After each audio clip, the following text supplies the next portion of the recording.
It would be very easy for me to look back at that and go, oh God, no, 2009 to 2014, I had a hobby and I was sleeping on a blow up bed until I finally got an apartment that my mom and my girlfriend basically had to pay for. And I didn't have enough money for a bed. So my girlfriend bought me a bed. Like, that was the truth.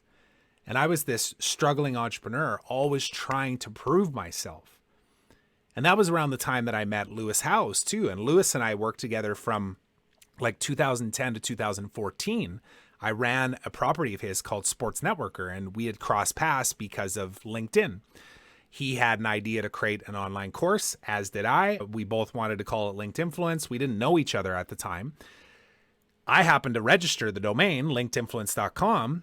He had the same idea, went and looked it up, saw I owned it. We kind of knew of each other. He reached out and said, hey, you want to sell it? And I was like, not really. I'm going to go create a course. And he's like, well, we've already created a course, but we want to call it this. Why don't we do a deal? So we did, and I worked closely with Lewis and ran one of his properties for better part of 4 years. And then he enrolled me into a leadership program because he saw something in me that I didn't even see in myself. And he actually gave me a testimonial of sorts, a shout out in a video that I had created, which actually I should link up because I'm going to redo it, but it would be good for people to see that. But that was what he said. He said, I saw this person that had such a deep desire to live his greatest life and to have financial success and to have an amazing relationship, but there was always something missing. There was something that he was holding back on, and he was talking about me. And it didn't hit me until I went through that experience of like, yeah, I am holding myself back. All of my resentments and my stories and I'm a fighter and a struggler, and I need to struggle in order to get ahead because that's my story. That was holding me back. This idea that my identity was tied to struggle as a hockey player, struggle as a student, struggle as an employee, struggle as an entrepreneur. I created all of that. And Lewis, fortunately, had got a couple steps ahead of me on that game and surrounded himself with good people that said, yeah, no, that's not how this game works. You can choose to operate in that space, but you don't have to. It's a choice. It's an energetics game. It's a following your true higher self soul calling. And it scares the shit out of people. It scared the shit out of me too. Because I was like, am I really that person? Can I really step up and lead and be of service and be financially abundant and build a company that has value that I can sell, and all of these different things that were coming to my mind? Like, is that possible?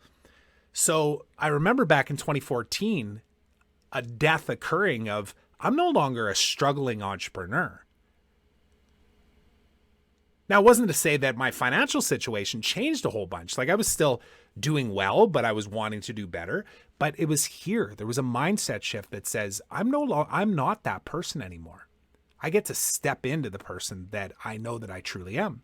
And I remember I got hired right after that experience by the Bank of Montreal, the Global Asset Management Group.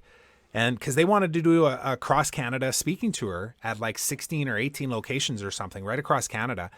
And they were looking for a speaker to come and talk to these financial advisors. And I ended up getting that gig. And now it was by, a series of perfectly divine events. Shout out to Shane Gibson on that as well, because Shane was the one that actually passed the opportunity on to me. I can't remember if he just didn't have time to do it. I think that was the case. He's like, yeah, I just can't make this work, because it was quite a commitment. It was like a month and a half of prep or 2 months of prep, and then 2 to 3 weeks on the road. Like, I went right across the country, which was also incredible. I'd never been across this country before. I don't even remember if I'd been to Toronto once, but like for a couple hours. I'd never been to the east of Canada. I'd been around the United States and stuff, but I got to go all the way from St. John's, Newfoundland, all the way over to Victoria and every major city in between. But that was a moment where, so I get this well-paying speaking gig where I'm standing on stage in front of people that are my dad's age, and they're looking at me as the expert, as somebody to help them. Thanks so much for watching. If you enjoyed that clip and you want to watch the full unedited episode, go ahead and click over here.